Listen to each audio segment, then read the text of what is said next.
अरिहंतों को नमस्कार, श्री सिद्धों को नमस्कार, आचार्यों को नमस्कार, उपाध्यायों को नमस्कार। जग में जितने साधु गण हैं, जग में जितने साधु गण हैं, मैं उनको वंदू बार बार, मैं उनको वंदू बार बार। अरिहंतों को नमस्कार, श्री सिद्धों को नमस्कार। ध्यान मूलम गुरुर्मूर्ति, पूजा मूलम गुरुपदम, मंत्रमूलम गुरुर्वाक्यम, मोक्षमूलम गुरुकृपा, मोक्षमूलम गुरुकृपा। अनंत उपकारी पूज्य वरों के चरण कमल में कोटिशा वंदन। अनंत उपकारी जन जन के आस्था केंद्र आचार्य सम्राट गुरुदेव पूज्य श्री आनंद ऋषि जी महाराज साहब के पावन स्मृति में शतशः अभिवादन। वर्तमान आचार्य डॉक्टर शिव मुनि जी महाराज साहब, युवाचार्य पूज्य महेंद्र ऋषि जी महाराज साहब, प्रवर्तक पूज्य श्री कुंदन ऋषि जी महाराज साहब के चरण कमल में कोटिशः वंदन। तपस्वी रत्न पूज्य किशन मुनि जी महाराज साहब, श्रुत स्थविरा प्रखर व्याख्याता गुरुनी मैया डॉक्टर पूज्य धर्मशिला जी महासती जी के पावन स्मृति में शतशः अभिवादन। उपस्थित धर्म प्रेमी भाइयों, करुणामूर्ति माताओं तथा बहनों, हम बड़ी साधु वंदना के ऊपर विचार कर रहे हैं। बड़ी साधु वंदना में कल हमने देखा ऋषभ दत्त मुनि जो भगवान महावीर स्वामी के प्रथम पिता थे, यानी ब्राह्मण कुल में, और बाद में तो सिद्धार्थ राजा, प्रसिद्ध नाम सिद्धार्थ राजा, जो दूसरे गर्भ में आने के बाद सिद्धार्थ राजा पिता थे, लेकिन ऋषभ दत्त साधु बन करके अंत में मोक्ष महल को प्राप्त करते हैं। उसी गाथा में आगे वड़ी ऋषभ दत्त मुनि सेठ सुदर्शन सार, सुदर्शन सेठ का वर्णन आता है। वैसे सुदर्शन सेठ जो सूली का सिंहासन बनाने वाले हैं वो भी है, एक सुदर्शन सेठ जो अर्जुन माली को भगवान महावीर स्वामी तक लेकर जाने वाले वो भी है, और तीसरे जो सुदर्शन सेठ है जिसके ऊपर आज हम विचार करने वाले हैं, वाणिज्य ग्राम जो अत्यंत सुंदर नगरी थी। उस वाणिज्य ग्राम में भगवान महावीर स्वामी के श्रवणोपासक, भगवान महावीर स्वामी के परम भक्त सुदर्शन श्रावक रहते थे। श्रावक उसे ही कहते हैं जो श्रद्धा रखते हैं, नव तत्व के ऊपर जिन्हें अनन्य श्रद्धा होती है, जो जीव अजीव आदि नव तत्वों को जानते हैं उन्हें ही श्रावक कहा जाता है। सुनने वाले सभी श्रावकों से मैं प्रश्न पूछती हूँ, आपको नव तत्व का जानपना है? आप नव तत्व को जानते हो? अरे पूरा जानकारी नहीं तो कम से कम जीव अजीव पुण्य पाप आदि का तो ज्ञान होना ही चाहिए। जब जीव अजीव कोई नहीं जाने तो जीवों की दया पालेंगे कैसे, और जीवों की दया नहीं पालेंगे तो श्रावक बना ही कैसा होगा। इसलिए जो ये सुदर्शन श्रावक थे ये जीवादि नव तत्वों को जानने वाले थे, और भगवान महावीर स्वामी के परम भक्त होने के कारण वे श्रवणोपासक कहे जाते थे। अत्यंत संपन्न घर में इनका जन्म होता है, और बहुत धार्मिक वृत्ति होने के कारण एक बार जब भगवान महावीर स्वामी वाणिज्य ग्राम में पधारते हैं और द्युति पलाश उद्यान में वे विराजमान होते हैं, और सुदर्शन सेठ को जैसे ही पता चलता है कि श्रवण भगवान महावीर स्वामी पधारे हैं तो वे सभी अपने सेवकों को और सहयोगियों को साथ में लेकर के भगवान के चरण में पहुंच जाते हैं। उसी समय गांव के नगरी के सभी लोग सारी जनमेदनी श्रद्धा और भक्ति से हर्षोल्लास के साथ में भगवान के चरण में पहुंच जाती है और भगवान के चरण में जा कर के भगवान की देशना सुनते हैं। भगवान का उपदेश सुन करके सभी के दिल में अत्यंत श्रद्धा भाव जागृत हो जाते हैं। सभी लोग संतुष्ट हो जाते हैं। सभा विसर्जित हो जाती है। लोग अपने अपने स्थान पर चले जाते हैं।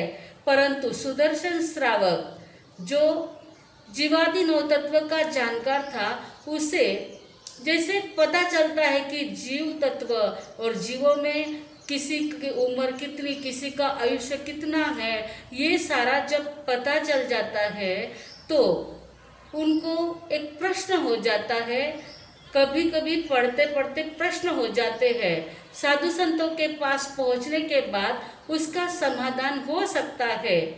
तो ऐसे ही इन्होंने अपना समाधान प्राप्त करने के लिए भगवान से प्रश्न किया कि हे भगवान, काल कितने प्रकार का होता है? तब भगवान ने कहा, हे सुदर्शन, काल 4 प्रकार का होता है।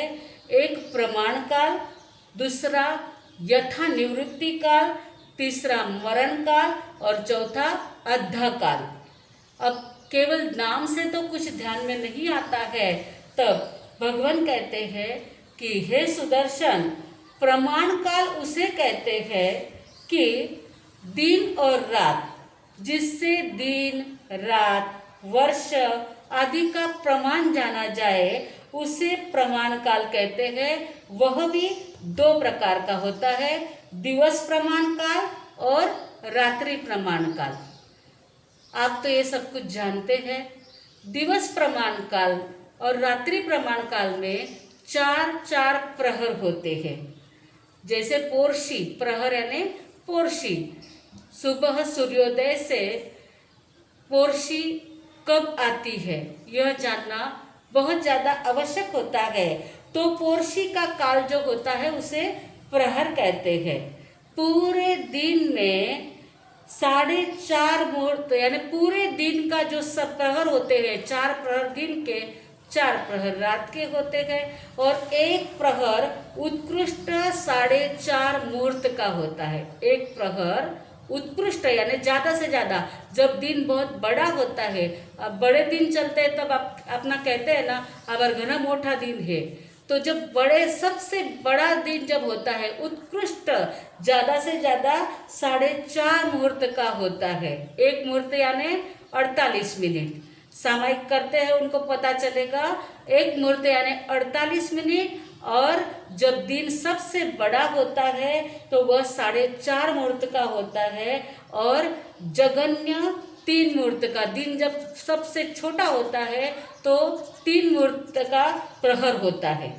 प्रहर 3 मुहूर्त का होता है और जब दिन बड़ा होता है तो प्रहर 4.5 मुहूर्त का होता है। तो इस प्रकार से इसका मुहूर्त बताया गया है। वैसे देखा जाए तो 4 प्रहर, अभी दिन छोटा कब होता है और बड़ा कब होता है? भगवान प्रश्न करते हैं। जब सुदर्शन सेठ ने यह सुना कि जो प्रमाण काल है वह दिवस रात का होता है, तो उन्हें प्रश्न हुआ कि इसमें छोटा दिन कब होता है, बड़ा दिन कब होता है? तो उन्होंने भगवान से पूछा, हे भगवान, बड़ा दिन और छोटी रात कब होती है? तब भगवान ने कहा, आषाढ़ी पूनम को बड़ा दिन होता है, वो 18 मुहूर्त का होता है और रात उस वक्त छोटी होती है, वह 12 मुहूर्त की होती है। वैसे पूरा टोटल दिन और रात यदि मिलाए तो 30 मुहूर्त का, दिन और रात मिला के 30 मुहूर्त होते हैं। परंतु जब बड़ा दिन रहता है तब 18 मुहूर्त का दिन और 12 मुहूर्त की रात होती है। फिर पूछा सुदर्शन सेठ ने कि जब छोटा दिन और बड़ी रात कब होती है? तब भगवान ने कहा कि पौष मास की पूर्णिमा को 18 मुहूर्त की रात होती है और 12 मुहूर्त का दिन होता है। इस प्रकार से समाधान प्राप्त हो जाता है। और फिर सुदर्शन वापस पूछते हैं कि समान काल कब होता है, यानी 15 मुहूर्त का दिन 15 मुहूर्त की रात, ये कब होता है?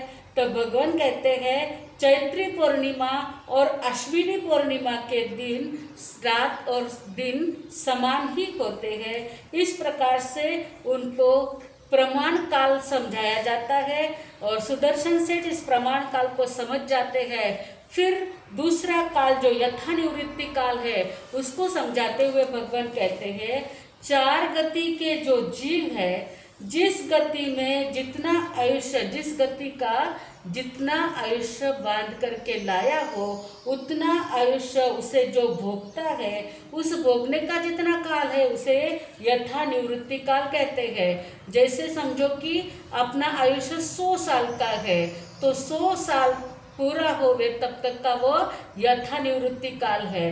तो इस प्रकार से दूसरा समय का कहते हैं। तीसरा समय है मरण काल। एक शरीर को छोड़कर दूसरे शरीर में उत्पन्न होने में जितना काल लगता है उसे मरण काल कहते हैं। जैसे आत्मा इस शरीर में से निकला और दूसरा शरीर धारण करे, उसमें जो समय लगता है वह मरण काल होता है। और फिर तीसरा काल है अद्धा समय काल।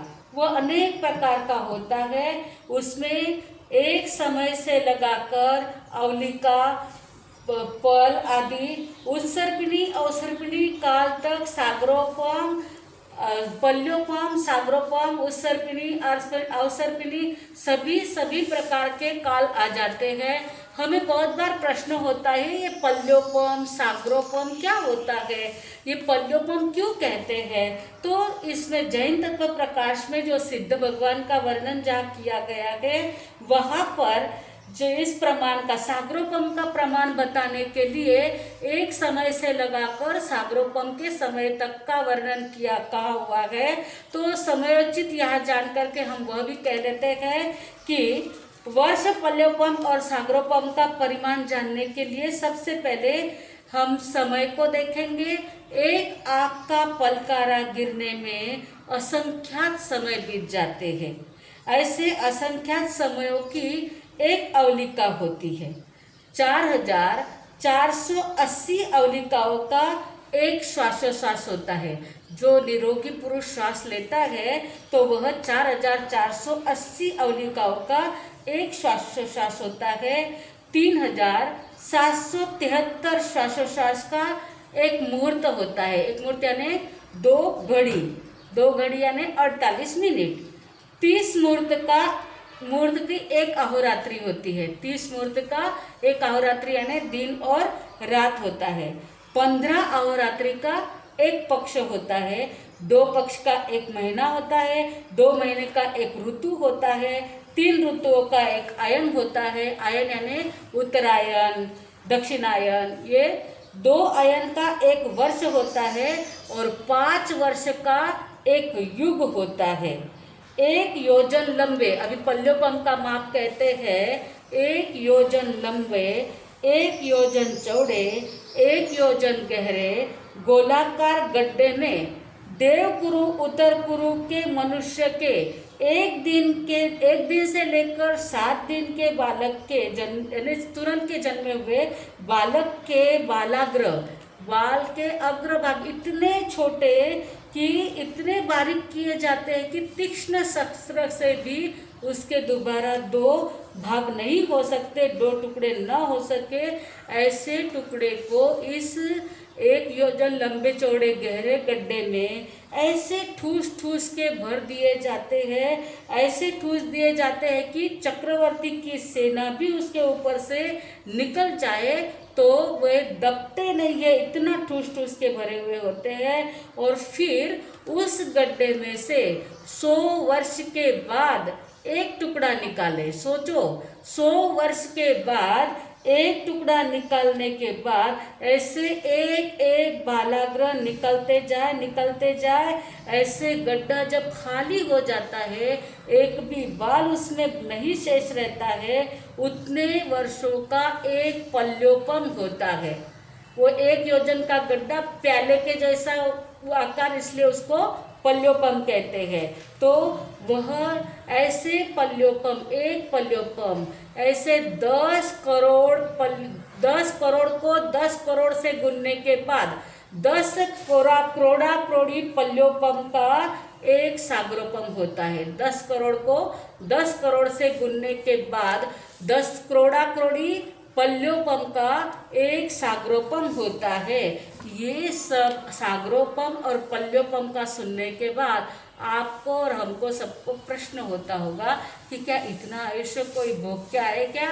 आप और हम बहुत बार ऐसा आयुष्य भोग करके आए हैं, क्योंकि अपना आत्मा अनादि अनंत काल से इस दुनिया में है और अनादि अनंत काल से यह जीवात्मा भटकते ही आ रहा है। तो इस भटकते हुए आत्मा को हमें अब ऐसा सुंदर मनुष्य जन्म मिला है, इतना आयुष्य भोगना ना पड़े। इतने आयुष्य को भोगने के लिए हमें अपने जीवन में कुछ तो भी करना चाहिए। ऐसा सुंदर मनुष्य जन्म दोबारा नहीं मिलता है। धर्म के दीप जला करके हमारी आत्मा को दुनिया में चमकाना चाहिए। इसीलिए भजन में कहा है, यह अवसर है मिला सुंदर, इसे यूं ही गवाओ ना। धर्म का दीप जला करके उसे दुनिया में चमकाना। धर्म का जला करके उसे दुनिया में चमकाना। ये अवसर है मिला सुंदर, ये जीवन एक बगीचा है, ये जीवन एक बगीचा है। आत्म उसका माली है, संयम के फूल खिलाना है, संयम के फूल खिलाना है। त्याग उसकी खुशबू है, त्याग उसकी खुशबू है। सुगंध सद्गुण की फैला कर हमें मोक्ष नगर जाना। धर्म के दीप जला करके उसे दुनिया में चमकाना। ये अवसर है मिला सुंदर, पाप में दिल क्यों फंसाता है, पाप में दिल क्यों फंसाता है। मोह की नींद क्यों लेता है, स्वयं तू जाग के जग को जगा। स्वयं तू जाग के जग को जगा। तुझे स्वधर्म पाना है, तुझे स्वधर्म पाना है। ये मानव का जन्म पाकर हमें आनंद मिलाना है। धर्म का दीप जला करके उसे दुनिया में चमकाना।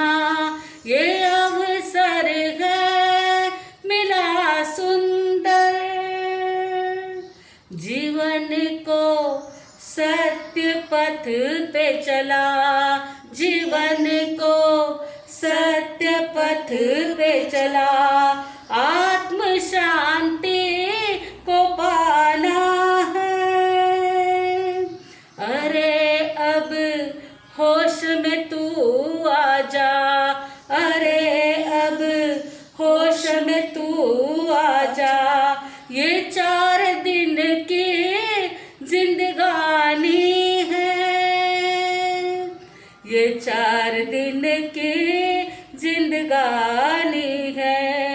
उज्जवल धर्म को पा करके हमें पुण्य कमाना है, धर्म का दीप जला करके हमें दुनिया में चमकाना, ये अवसर है मिला सुंदर।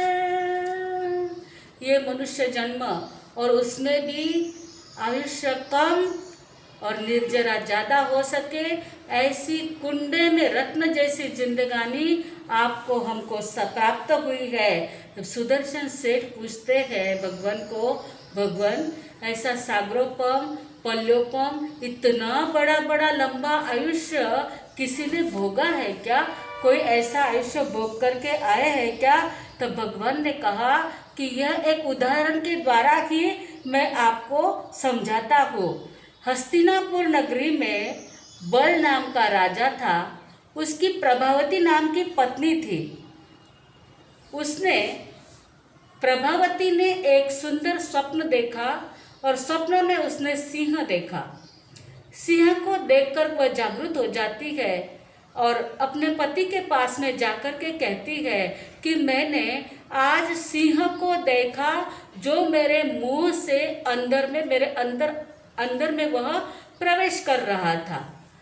यह सुन करके राजा बल अत्यंत खुश हो जाते हैं। वो कहते हैं आपने जो 14 महास्वप्न है उसमें का एक महास्वप्न देखा है और इसका फल बहुत ही अच्छा रहेगा। स्वप्न पाठकों को बुलाया जाता है और उसका फल बताते हुए स्वप्न पाठक भी कहते हैं कि तीर्थंकर चक्रवर्ती वासुदेव बलदेव आदि की माता जो स्वप्न देखती है उसमें का यह एक स्वप्न है और इसका फल आपके घर में बहुत बलशाली बहुत सुंदर ऐसे पुत्र रत्न का जन्म होगा। यह सुन करके माता प्रभावती खुश हो जाती है।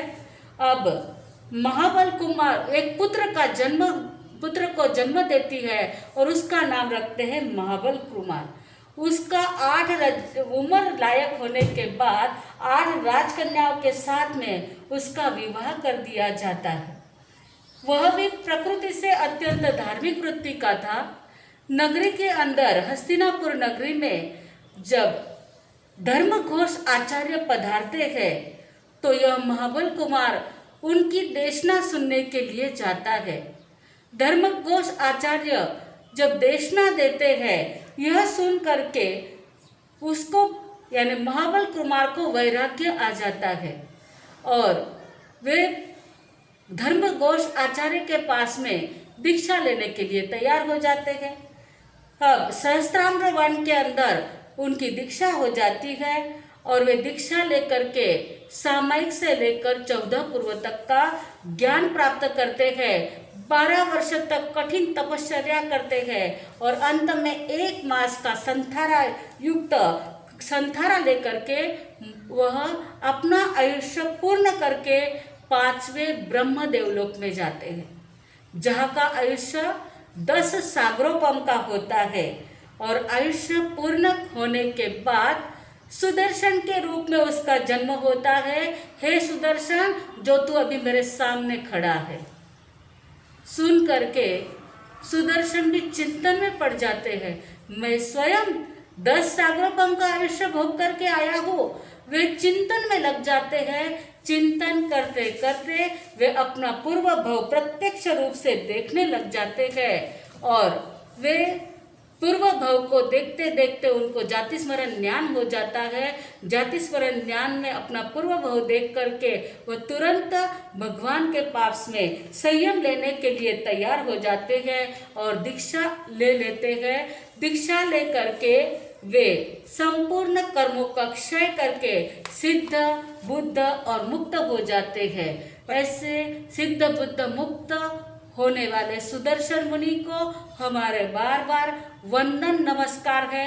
ऐसे साधु वंदना के अंदर बहुत सारे जो चरित्र है, जो अत्यंत थोड़े समय के अंदर तब जब साधना आराधना करके मुक्त बन जाते हैं। हमारा भी आत्मा ऐसे ही जल्दी से जल्दी मुक्त बने, इसी भावों के साथ बोलो महावीर स्वामी भगवान की जय।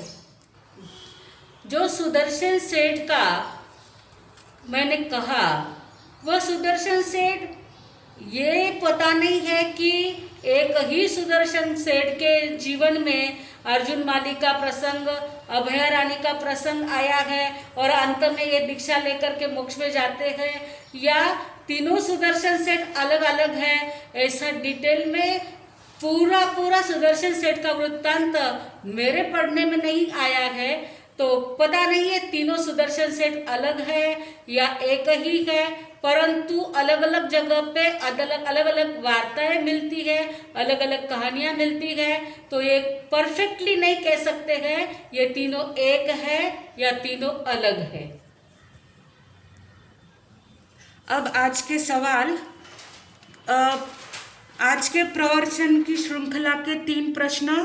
पहला सवाल है, सुदर्शन सेठ ने भगवान महावीर से किस विषय में चर्चा की या क्या प्रश्न पूछा, किस विषय में प्रश्न पूछा।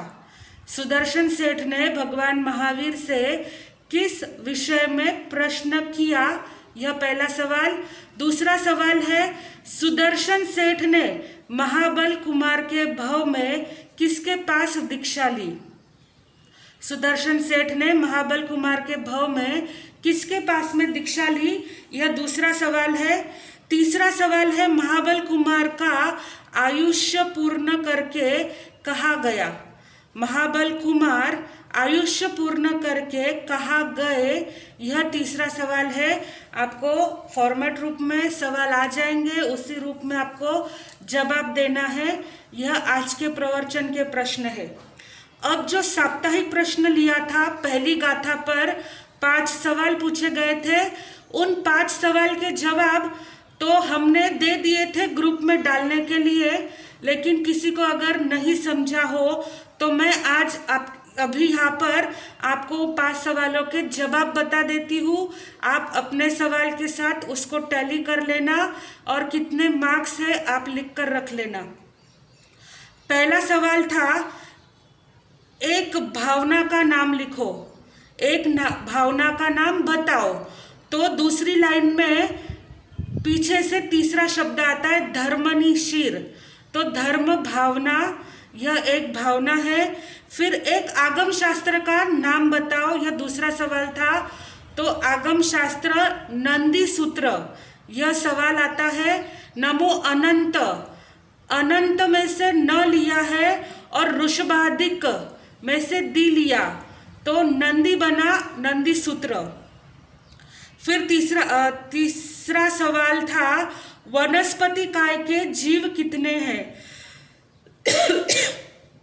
वनस्पति काय के जीव कितने हैं, तो पहली लाइन का ही दूसरा शब्द है अनंत, नमो अनंत। वनस्पति काय में जीव अनंत होते हैं। फिर चौथा सवाल था, विनय सूचक शब्द कौन सा। प्रथम शब्द है नमो। लगभग यह सबके सवाल, चौथा वाला जो है सबका ही एकदम राइट आया है, क्योंकि सब विनयवान है, इसलिए तुरंत समझ में आ गया कि विनय सूचक शब्द कौन सा है। और अंतिम सवाल था, दूध का पर्यायवाची शब्द। यहाँ पर सिर लिखा है और क्षीर लिखना था। जिसने सिर लिखा है वो भी बराबर है और जिसने क्षीर लिखा है वो भी बराबर है, लेकिन सवाल के जवाब चेक करते हुए जो मुझे समझ में आया है कि आप लोग एक ही सवाल के दो दो तीन तीन आंसर लिख रहे हो। कॉन्फिडेंटली एक ही जवाब लिखो तो मार्क्स देने में सुविधा होती है। जो एक से ज़्यादा 2 या 3 जवाब लिखेंगे उसको सीधा राइट रॉन्ग ही दिया जाएगा। इसलिए ये फर्स्ट टाइम था, इसलिए अलाउड किया जा रहा है। फिर भी 1 से 2 जवाब लिखने वाले का तो गलत ही दिया है। लेकिन आगे से आप लोग ध्यान रखना, इस जो 2 लाइन की गाथा है उसी के अंदर से आपको शब्द ढूंढने हैं। मन से एक भी शब्द नहीं लगाना है, जैसा है वैसा ही लिखो। या तो अभी जैसे ये शीर का क्षीर था वैसा चल सकता है, लेकिन उससे डबल तिबल आंसर आपको नहीं लिखना है।